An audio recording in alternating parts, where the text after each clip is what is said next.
UP में इंतखाबी पारा चढ़ा हुआ है। जैसे जैसे असेंबली इंतखाबात करीब आ रहे हैं, सियासी पार्टियों की तशहीरी मुहिम तेज तर होती जा रही है। सभी पार्टियां वोटरों तक पहुंचने की कोशिश में मसरूफ हैं। बीजेपी भी वोटरों तक पहुंचने के लिए हर मुमकिन कोशिश कर रही है। इस ज़मीन में आज वज़ीर दाखिला अमित शाह और वज़ीर दिफा राजनाथ सिंह घर घर मुहिम चलाएंगे। अमित शाह अलीगढ़ और बदायूं में वोटरों से बात करेंगे, तो वहीं राजनाथ सिंह लखीमपुर और पीलीभीत में लोगों से बीजेपी के हक में वोट मांगेंगे। वज़ीर आला योगी आदित्यनाथ भी लगातार दौरे कर रहे हैं।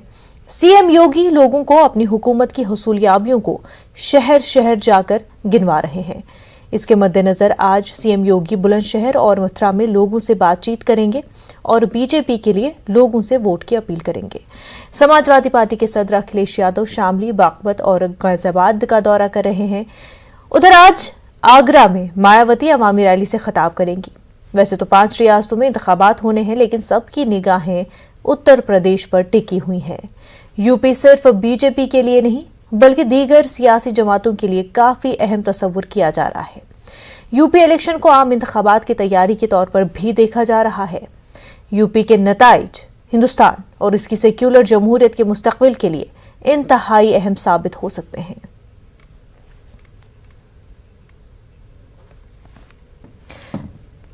तो आपको बता दें कि यूपी में इंतखाबात करीब है। जैसे जैसे दिन गुजरते जा रहे हैं, सियासी लीडरान भरपूर कोशिश कर रहे हैं कि लोगों तक पहुंचे, लोगों तक अपनी बात को पहुंचाए, अपने वादों के साथ लोगों के दरवाजे पर दस्तक दे रहे हैं और वोट की अपील कर रहे हैं। अपने अपने कैंडिडेट्स के लिए वोट की लोगों से अपील की जा रही है।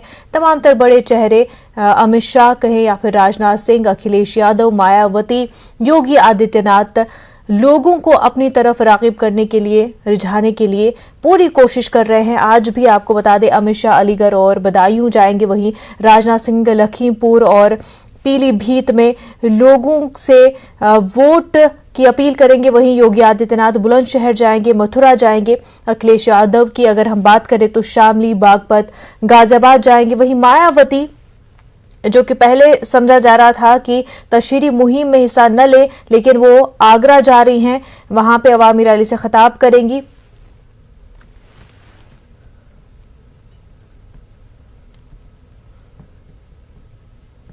हमारे साथ हमारे नुमाइंदे संदीप, सविता, तंजीर अंसार और तारिक कमर जुड़ चुके हैं। तारिक, काफी आज जो है पॉलिटिकल सरगर्मियों से भरा हुआ दिन है। तमाम तर बड़े चेहरे जो है लोगों तक पहुंच रहे हैं। अखिलेश यादव हो, मायावती, योगी आदित्यनाथ, अमित शाह, राजनाथ सिंह, सभी जो है लोगों तक पहुंच रहे हैं और पूरी कोशिश की जा रही है कि अब जितने भी दिन जो है करीब आ रहे हैं वोटिंग के, ऐसे में लोगों को पूरी तरफ से अपनी तरफ राग़िब किया जाए।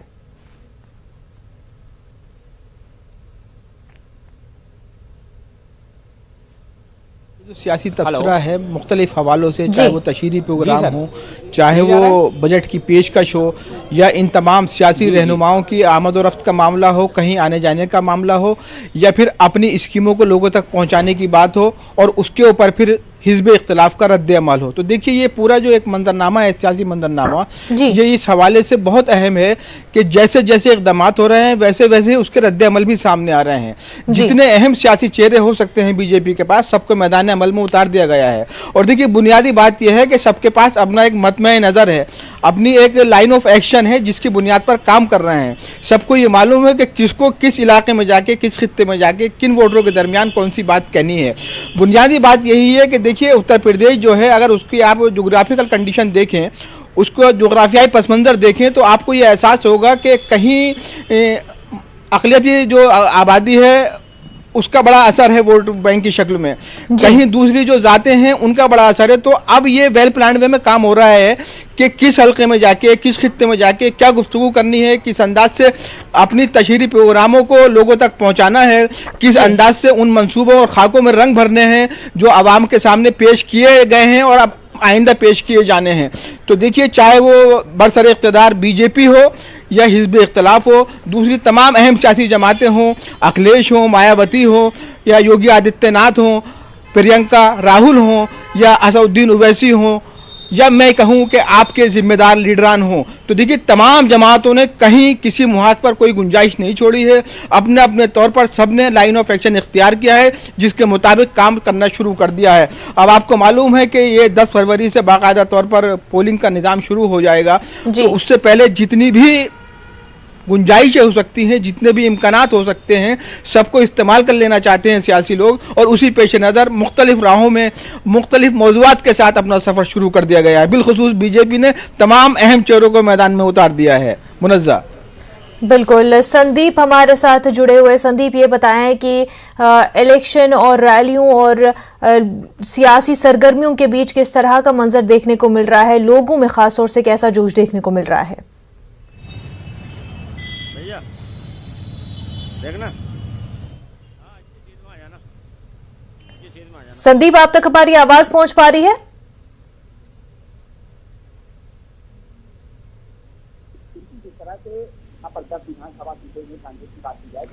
संदीप से रास्ता बनाने की कोशिश करेंगे। तंजीर अंसार हमारे साथ जुड़े हुए। तंजीर, ये बता दें कि बड़े चेहरे जो है अपनी कोशिश पूरी कर रहे हैं, लेकिन इस बार जो है यूपी जितना क्लियर पिछले असेंबली इलेक्शंस में था, इस बार वैसा क्लैरिटी जो है नहीं दिख रही है। यहां पर सपा भी उतने ही स्ट्रांग होल्ड के साथ दिख रही है। ऐसे में लोगों में अगर हम बात करें, लोगों में किस तरह का जज्बा देखने को मिल रहा है?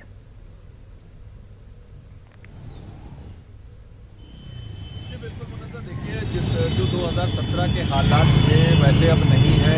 इन 5 सालों में काफ़ी चेंजेस माहौल में हुआ है। खासतौर पर सियासी माहौल को हम देखें तो कहीं ना कहीं वो समाजी जो ज़िंदगी होती है या जो समाजी माहौल होता है उससे बहुत मुतासिर होता है।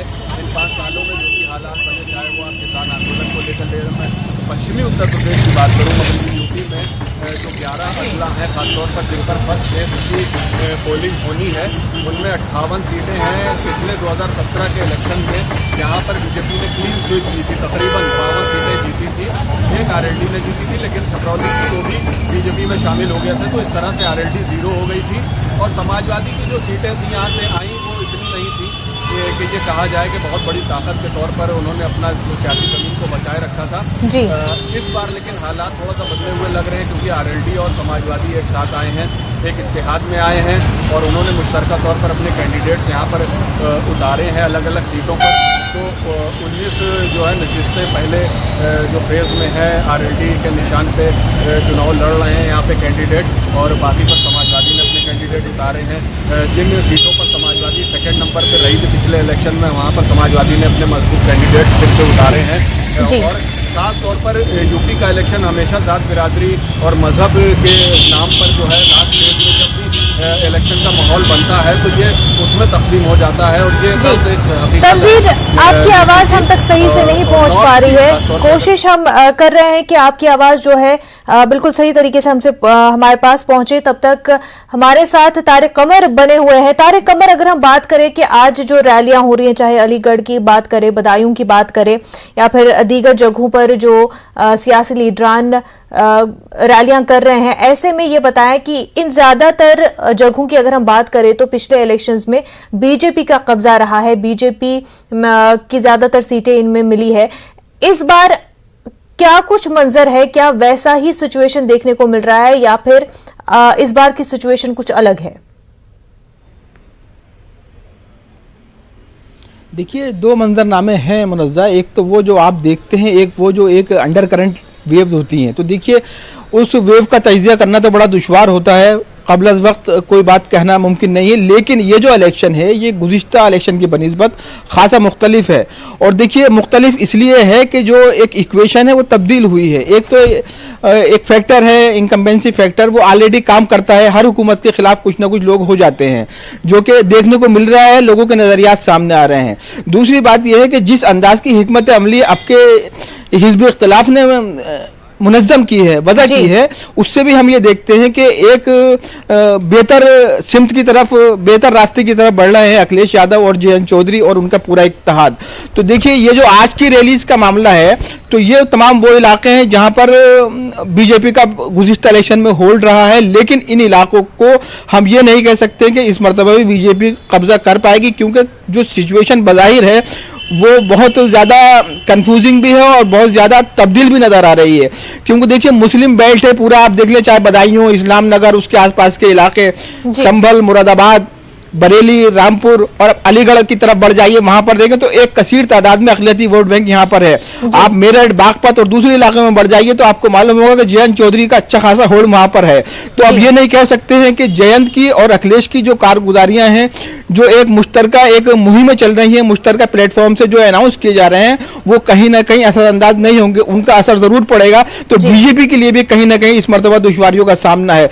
लेकिन बीजेपी बरसर इख्तिदार है, जाहिर है उसके पास बहुत अहम चेहरे हैं, उसके पास अपने एजेंडे हैं जिनको लेकर मैदान में उतर रही है, वो मुस्तकिल उनकी तशहीर की जा रही है। तो बीजेपी को हल्के में नहीं लिया जा सकता है। तो देखिए अभी तक का जो मंजरनामा है मुनज़्ज़ा, वो यही है कि उत्तर प्रदेश का सियासी माहौल खासा गर्म है, और गर्म इस हवाले से है कि तमाम सियासी और अहम सियासी लोग, अहम सियासी चेहरे अपनी तरफ से कोई गुंजाइश नहीं छोड़ना है। जो भी मामलात हो सकते हैं, मौज़ूआत हो सकते हैं, तशहीरी बुनियादों पर काम किया जा सकता है, अनाउंसमेंट किए जा सकते हैं, ऐलानात किए जा रहे हैं, उन सब मुहाज़ों पर काम हो रहा है। अब देखना यही है कि कौन अपने फेवर में कर पाता है, किसके हक में बात आती है, अवाम को कौन राग़िब करने में कामयाब हो जाता है, ये अभी नज़र रखने की बात है। क्योंकि एक रस्साकशी का माहौल है, जंग जारी है। अब देखेंगे यही कि पहले फेज में, पहले मरहले में क्या कुछ असरात मुरत्तब होते हैं इन तमाम सियासी चेहरों के, इन तमाम सियासी जमातों के। मुनज़्ज़ा बिल्कुल।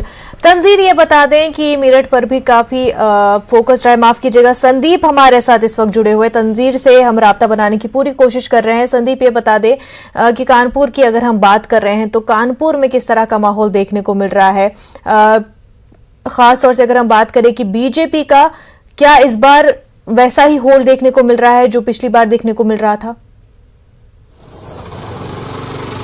देखिए मुनज़्ज़ा, मैं बता दूं कि जिस तरह से कानपुर की बात की जाए तो कानपुर में 10 विधानसभा सीटें हैं। यहां पर 7 विधानसभा सीटों पर 2017 में बीजेपी ने जीत हासिल की थी। लेकिन इस बार जिस तरह से प्रत्याशियों में ये होड़ मची रहे कि किसे टिकट मिलेगा, उसके बाद यहां पर जो विधानसभा सीटें हैं बीजेपी की, वहां पर प्रत्याशियों को रिपीट किया गया। यहाँ की 3 जो विधानसभा सीटें हैं, आर नगर, छावनी और सीसामऊ विधानसभा, यहाँ का मुकाबला काफी दिलचस्प होने वाला है। क्योंकि जिस तरह से अगर आर नगर विधानसभा की बात की जाए तो यहाँ पर बीजेपी का कब्जा लगातार 30 सालों तक था, जिसे अमिताभ वाजपेयी ने तोड़ा था। और इस बार यहाँ पर क्योंकि गठबंधन का प्रत्याशी नहीं होगा, क्योंकि कांग्रेस चुनाव में है, तो इसलिए सपा के लिए यहाँ पर खतरा हो सकता है। जिस तरह से यहाँ पर छावनी विधानसभा की बात की जाए तो यहाँ का दिलचस्प मुकाबला इसलिए है क्योंकि यहाँ पर केवल एकमात्र बीजेपी के प्रत्याशी जो हैं वो रघुनंदन भदौरिया हैं। उसके अलावा सभी दलों ने यहाँ पर जो है, राजनीतिक दलों ने मुस्लिम प्रत्याशी को उतारा है। वहीं सीसामऊ विधानसभा की बात की जाए तो यहाँ पर इरफान सोलंकी लगातार 3 बार विधायक रहे हैं। उनके पिता यहाँ पर तकरीबन 2 बार विधायक रहे हैं। जिस तरह से 25 सालों से लगातार यहाँ पर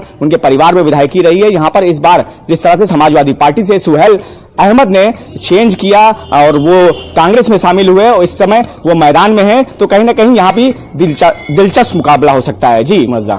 बिल्कुल। तंजीर ये बता दें कि दिलचस्प मुकाबला इस बार तो यूपी में साफ तौर पर देखने को मिल रहा है कि हर जगह ही जो है कड़ी टक्कर के साथ ओपोजिशन पार्टियां भी उतर रही है। मेरठ के हवाले से हमें जानकारी दें।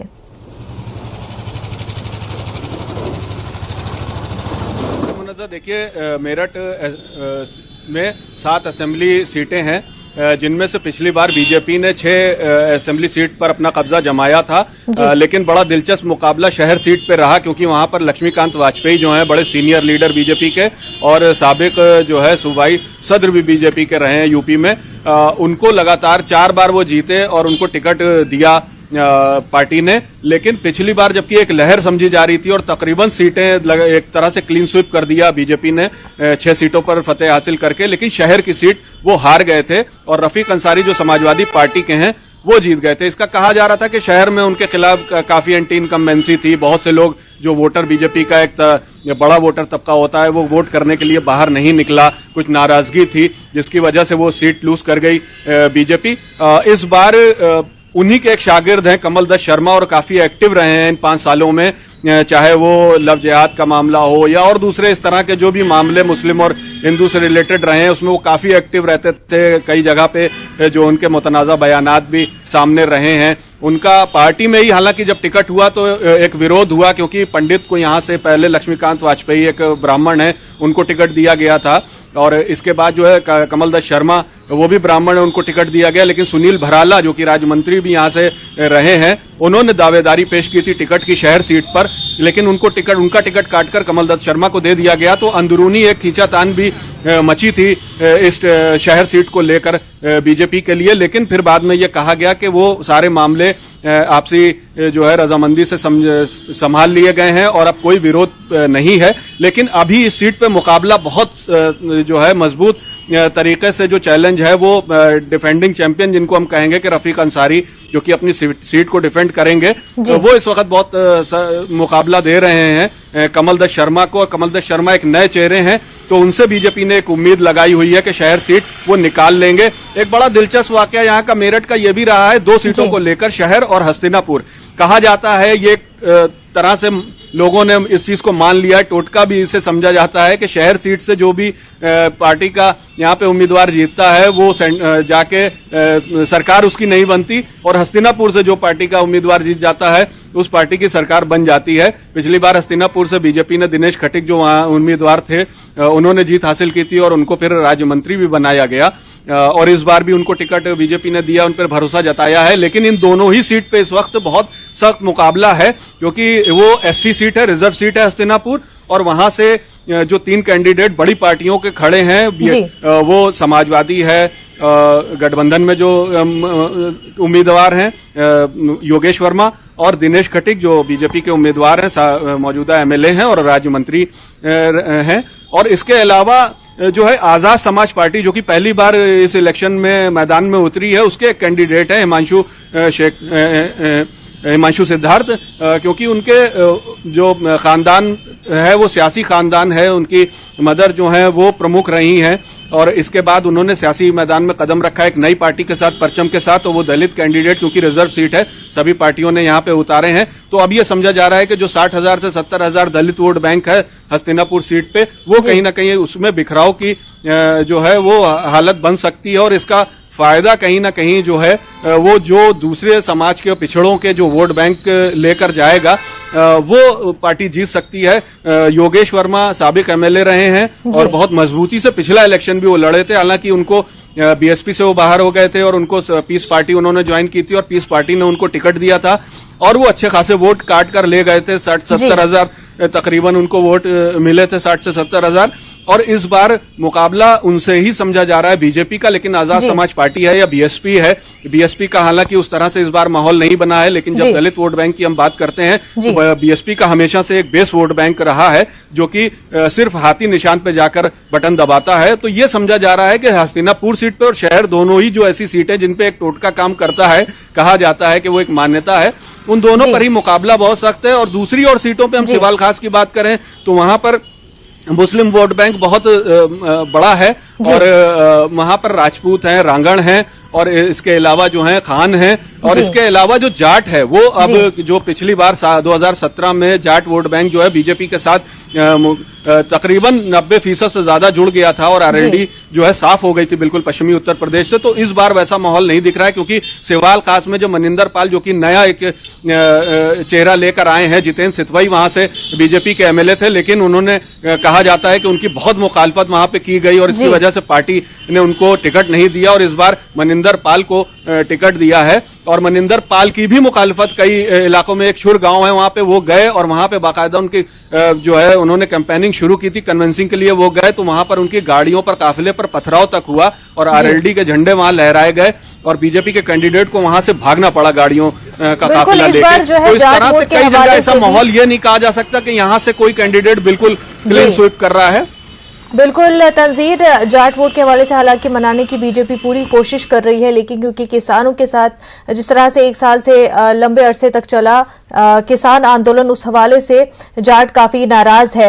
तारिक कमर ये बता दें कि मुलायम सिंह की बहू अपर्णा जब पार्टी छोड़ बीजेपी में शामिल हुई तो बयान दिया कि बीजेपी ऐसी पार्टी है जहां पर औरतों को रेस्पेक्ट मिलती है और बीजेपी ऐसी पार्टी है सेंटर और स्टेट में होगी तो औरतें सुरक्षित महसूस करेंगी। ये एक बड़ा सवाल एसपी पे ही खड़ा कर दिया और अपने ही परिवार पे खड़ा हो गया। ऐसे में इसका इलेक्शन पर क्या कुछ असर दिखेगा? देखिए मुनज़्ज़ा, बुनियादी बात यह है कि जहाँ तक अर्पणा का ताल्लुक़ है तो ये सब लोग जानते हैं कि अर्पणा का जो सियासी रुझान है वो इस तरह से ही बीजेपी की जानिब रहा है। और देखिए मौजूदा जो सियासी निज़ाम हम देखते हैं तो उसमें अक्सर बेश ऐसे मनाजिर सामने आते हैं कि एक घर में 4 लोग हैं और चारों लोग अलग अलग जमातों की नुमाइंदगी कर रहे हैं, अपने मौक़िफ़ की तर्जुमानी उसी हवाले से कर रहे हैं जिस जमात को वो चाहते हैं। तो देखिए अर्पणा के बीजेपी में चले जाने से, अर्पणा के बयानात से वो तमाम तर मौज़ूआत दफ़न नहीं हो जाएंगे जिसको लेकर दूसरी सियासी जमातें मैदान में उतर रही हैं। जाहिर है कि ये एक अहम कदम है और कहीं ना कहीं ज़रब लगती है उस ख़ानदान पर जो बहुत अहम ख़ानदान, सियासी ख़ानदान है उत्तर प्रदेश का, जहाँ से कई मुख्यमंत्री रहे हैं, ज़ाहिर वज़ीर आला की हैसियत से नुमाइंदगी करते रहे हैं। अगर उसकी कोई बहू जाती है किसी दूसरी जमात में तो ज़रूर एक सवाल खड़ा होता है। लेकिन अर्पणा का जो सियासी नज़रिया है वो इब्तिदा से ही आपने देखा, जब उन्होंने बाकायदा गौशाला का एक निज़ाम कायम किया था तो उसके इफ्तिताही तकरीब में उन्होंने योगी आदित्यनाथ को बुलाया था, वज़ीर आला को बुलाया था। तो ये उस वक्त भी ये था कि उनका ज़ाती नज़रिया है। तो देखिए अर्पणा का जाना, अर्पणा के अपने नज़रियात एक सवाल तो ज़रूर खड़ा करते हैं हिज़्ब इख्तिलाफ को परेशान करने के लिए, और साथ ही एक मौका देते हैं बरसर इक़्तिदार जमात को इस मामले को उछालने के लिए जिससे सियासी वोट बैंक कहीं ना कहीं मुतासिर हो सके। ताहम इतना ज़रूर है कि अर्पणा का सियासी कद अभी इतना बड़ा नहीं है कि उनके एक बयान से वोट बैंक बहुत बड़ी तादाद में कहीं कोई मुतासिर हो जाए या तब्दील हो जाए। लेकिन ये सियासत है और सियासत में इस अंदाज के इक़दामात, इस अवामिल तमाम जारी रहते हैं और उसी के पेश नज़र सियासी जमातें इसको देख भी रही हैं। शुरू के 2-3 दिन ये मामला बहुत उछला और उसके बाद हम देखते हैं कि इसका कहीं जिक्र भी नहीं है। तो ये तमाम चीज़ें आती जाती रहती हैं। तो ये मंजरनामा बहुत ज़्यादा खुशकुन अब बीजेपी के लिए भी नहीं है और बहुत ज़्यादा मायूस कुन अब समाजवादी पार्टी के लिए भी नहीं है। मुनज़्ज़ा, बिल्कुल तारिक कमर। संदीप सविता हमारे साथ बने हुए। संदीप, 10 जगहों पर आज 5 बड़े चेहरे लोगों के बीच जा रहे हैं। ऐसे में पिछले असेंबली इलेक्शंस में हमने देखा था कि बीजेपी का कब्जा रहा, तो रेस में पीछे कुछ सीटों पर बीएसपी तो कुछ सीटों पर सपा भी दिखाई दी। इस बार क्या ऐसी ही रेस होगी लेकिन बीजेपी आगे होगी या फिर सपा इस बार ज्यादा कंट्रोल में आगे बढ़ती हुई दिखाई दे रही है? देखिए मुनज़्ज़ा, जिस तरह से यहाँ पर चुनावी जो सियासत, जो जंग शुरू हुई है उसको लेकर अगर बात की जाए तो जब दल बदलने की राजनीति शुरू हुई, जब स्वामी प्रसाद मौर्य से ने जो है बीजेपी छोड़कर जो है समाजवादी पार्टी का दामन थामा, उसके बाद से लगातार चाहे वो समाजवादी पार्टी हो, बीजेपी हो, बसपा हो, कांग्रेस हो, लगातार एक दल से दूसरे दल में टिकट ना मिलने के कारण लोग दल बदल रहे थे। उसके बाद ये भी हुआ कि जब जिनको नए चेहरों को जब टिकट दिया गया, जो लोग नए तरीके से दल में शामिल हुए, उसके बाद जो पुराने कार्यकर्ता थे वो नाराज हुए। तो कहीं ना कहीं सभी दलों में, अंदर खानों में कहीं ना कहीं एक जो सियासी घमासान है वो मचा हुआ है। कानपुर की बात की जाए तो कानपुर में जिस तरह से सीसामऊ में कांग्रेस हाजी सुहेल अहमद ने ज्वाइन किया और उन्हें यहां से टिकट दे दिया गया, उसके बाद से लगातार यहां पर जो है कांग्रेस के आला कमान का विरोध किया जा रहा है। यहां के जो पूर्व अध्यक्ष हैं उन्होंने कल पुतला फूका और इसका लगातार विरोध किया जा रहा है। तो कहीं ना कहीं जो सियासत है वो दल बदलने की राजनीति में जिस तरह से घुली है, उसके बाद से यहां पर सियासत बदलती हुई नजर आ रही है। कुछ कहना अभी मुश्किल होगा। जी संदीप, क्या कुछ अहम मुद्दे हैं कानपुर में? देखिए कानपुर की बात की जाए तो कानपुर में यहाँ पर छावनी से लेकर सीसामऊ, आर्यनगर विधानसभा में जो मुद्दे हैं वो राजनीति से ज़्यादा जो यहाँ के जो समस्याएं हैं, जो मेन समस्याएं हैं उसको लेकर चुनावी मुद्दे ज़्यादा बन गए हैं। क्योंकि 3 विधानसभा ये ऐसी हैं यहाँ पर लगातार जो है एक ही पार्टी का कब्जा रहा है। जिस तरह से बीजेपी का कब्जा आर्यनगर में रहा था और सीसामऊ में सपा का रहा था। और छावनी की बात की जाए तो छावनी में भी लगातार जब छावनी में परसीमन नहीं हुआ तो यहाँ पर 5 बार लगातार सतीश महाना विधायक थे, लेकिन उसके बाद जब रघुनंदन भदौरिया आए, एक बार वो जीते, उसके बाद वो हार गए। हसन उम्मी जो कि जिनको तीसरी बार यहाँ पर जो है समाजवादी पार्टी ने टिकट दिया है, तो यहाँ पर जो समस्याएं हैं वो उनको देखते रहे हैं और जो समस्याएं वो बढ़ती नजर आई हैं छावनी में। और सबसे बड़ी बात है कि समाजवादी पार्टी में जो उत्तर प्रदेश में दूसरे सबसे नंबर पर आवेदन किए गए थे वो छावनी विधानसभा के कानपुर से थे। 70 आवेदन यहाँ पर समाजवादी पार्टी के थे, जिसमें से हसन उम्मी को तीसरी बार यहाँ पर जो है मैदान में समाजवादी पार्टी ने उतारा है। तो कहीं ना कहीं ये एक बड़ा रिस्क लिया गया है और समाजवादी पार्टी और यहाँ पर सुहेल अंसारी जो मौजूदा कांग्रेस के विधायक हैं उनके बीच में टकराव हो सकता है, जिसका फायदा शायद बीजेपी को मिल सकता है। जी बिल्कुल। तंजीर, ये बता दें कि मेरठ में लोग जो रोजमर्रा के मसाइल है उनके बुनियाद पर वोट दे रहे हैं या फिर जिस तरह से सियासी पार्टियां डाइवर्ट करती है इश्यूज को लेकर के, चाहे मजहब या जात पात के हवाले से, उसकी तरफ ज्यादा रागिब होती है?